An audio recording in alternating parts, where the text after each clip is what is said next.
Good morning to you. This is talkRADIO Breakfast with me, Julia Hartley-Brewer. Thank you very much indeed for your company.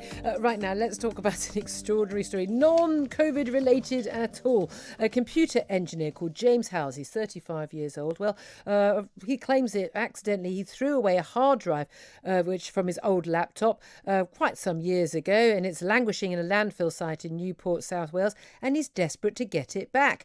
Why is he desperate to get it back? Well, because he says it contains a virtual currency which is worth tens of millions of pounds. And he's even promised to give a local council in Newport a quarter of the fortune if they help him dig it out of the rubbish tip. He thinks his old laptop contains Bitcoin worth some 200 plus million pounds. Well, let's talk about this with Guy Cocker, who's a tech journalist and joins us now. Good morning to you, Guy. Morning, Julia. This is an extraordinary story. It reminds me of my husband at least once a week when our Bitcoin has been going through the roof in recent weeks, as it periodically does. It reminds me that, I remember, selling off a load of that Bitcoin that I bought years and years ago. I have to say, there's always a sort of a pursing of the lips and a walking out of the room at that point, at the tens of thousands of pounds we've missed out on. Let's just talk about where Bitcoin is at the moment and why this could possibly be worth so much. Because obviously he didn't think it was worth anything at the time when it was thrown away back in 2013. But how much has it increased in value since then, and indeed in just the last few weeks?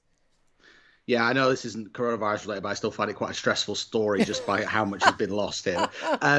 So basically, James, who lives in Wales, he got in on Bitcoin quite early in 2009 when it was just a concept, really. It wasn't as well known as it is now.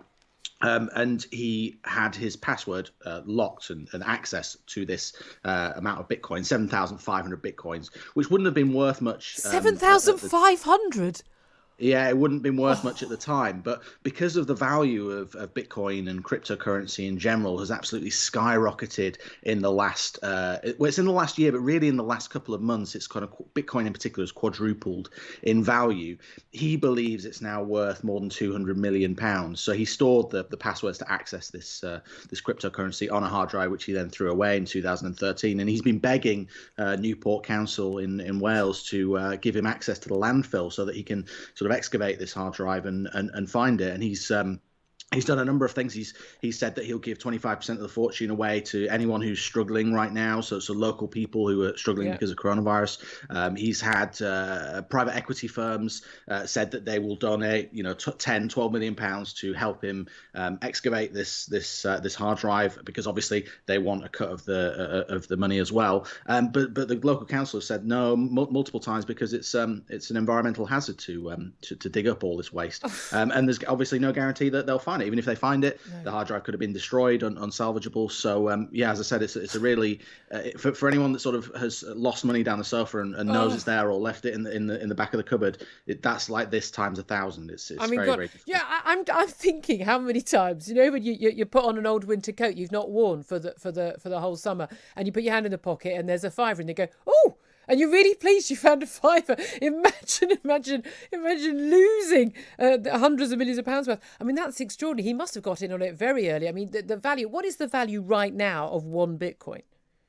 So the value right now of one Bitcoin is about $30,000. So it's incredible, and it's really just grown in the last month or so. And what's driving that is the fact that a lot of professional investment firms are now getting invested into Bitcoin. So that's rallying the price. People are seeing a real value in it. I think for anyone that doesn't understand it, and it is a very difficult concept to explain, it's like gold, essentially. There will only ever be 21 million Bitcoins produced, and they get harder and harder to mine. So there are computers around the world, often in China, where access to electricity is either free or cheap, mining Bitcoins all the time, but there will only ever be a finite number available. You know what? This is the thing where it's like Bitcoin doesn't exist in, you can't buy a coin, you can't get cash out. I mean, you can get Bitcoin online.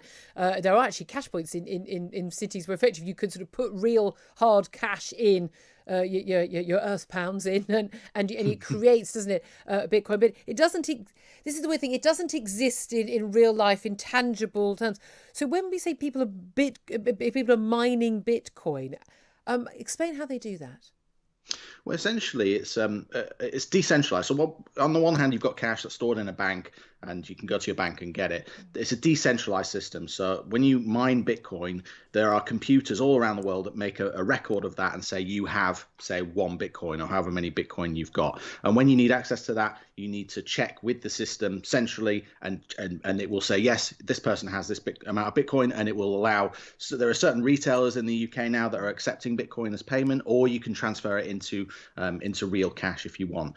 And so, yeah, this is it's the attraction of it is that it's completely decentralized. So there's no governments involved. It's essentially a democratization of finance, which is very attractive to certain people, and it gained notoriety in the early days because it was being used to sell illicit goods online, such as drugs and weapons. But as it's become more legitimized, as the sort of the value of money has been challenged in recent times, and the real value of something like the dollar has gone down, the attraction of getting into something like Bitcoin, certainly for investors, has only increased. And certainly the price of Bitcoin, which has increased so dramatically, like I say, 4 times its value in the last year, has meant that essentially it's the most valuable asset available right now. I mean, there'll be lots of people who will say, well, hold on a minute, I'd be crazy not to go and buy Bitcoin right now. But we've seen it go up in value, and we've seen it crash in value as well.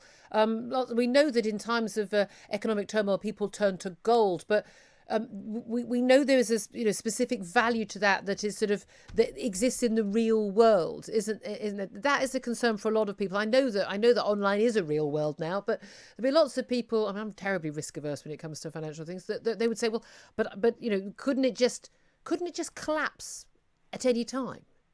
Yeah, and certainly that is the pattern that's happened. Every time that it's rallied and got to this stage where it's worth so much, it's then immediately fallen off and crashed. So yes, certainly history dictates that is going to happen again. I think there's a general feeling this time that Bitcoin and cryptocurrency is a concept that's here to stay, and that it won't crash in the same sort of way. I will stress I'm not a financial advisor, so I wouldn't advise anyone get into this that doesn't understand it. But certainly on a personal level, I hold about £200 worth of Bitcoin. If that one day becomes worth £1,000, I'll be really happy. If I lose it, then nothing ventured, nothing gained. But it's certainly an interesting thing. If you've any interest in finance or economics to get involved in it, it's an interesting concept. Just don't forget your passwords, as has happened with James in Wales, and there are numerous stories doing rounds at the moment. The New York Times reported on a programmer in the US who said similarly he forgot his password. He's got 2 more attempts to guess it. He gets locked out. If not, and he loses $240 million worth of Bitcoin. It's estimated that about £100 billion worth of Bitcoin is lost in wallets that can't be accessed. So like I said, a stressful story, and make sure you're not writing your passwords down on a piece of paper. Difficult balance here. God, there's me, forgetting me log on for the Debenhams website. Good God. Different worlds. Guy Cocker, Deck Jarlis. Fascinating. Thank you very much. Thank you for some light relief, although not light relief, I think, for the man who threw away a laptop with hundreds of millions of pounds worth of Bitcoin on. Right. Let's turn our attention to, rather more important matters.